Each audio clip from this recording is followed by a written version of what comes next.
Control number 40284. Please introduce yourself. Good day, ma'am and sir. I'm Teresita Legado. I'm 48 years old. I'm unmarried. I have three sons. They are 27, 23, and 14. I have one brother, one sister. I'm a youngest in the family. What is your educational attainment?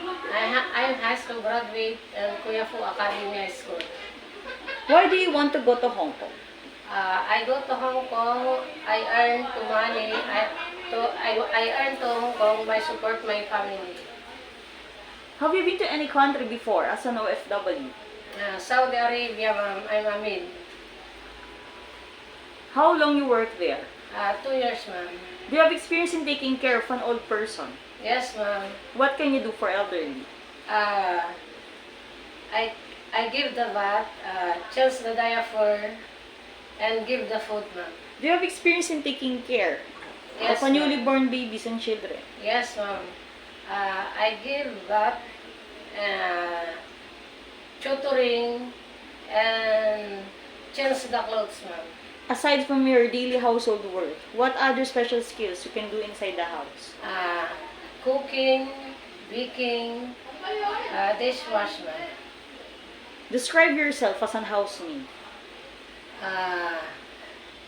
I'm honest. I'm responsible.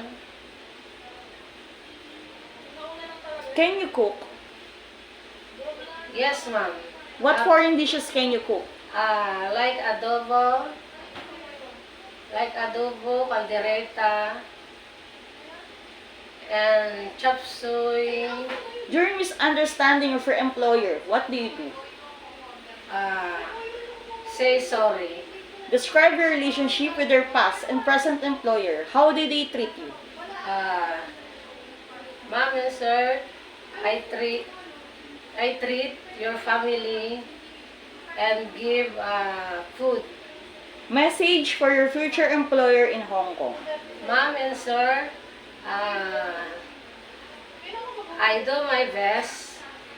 I finished my contract 2 years.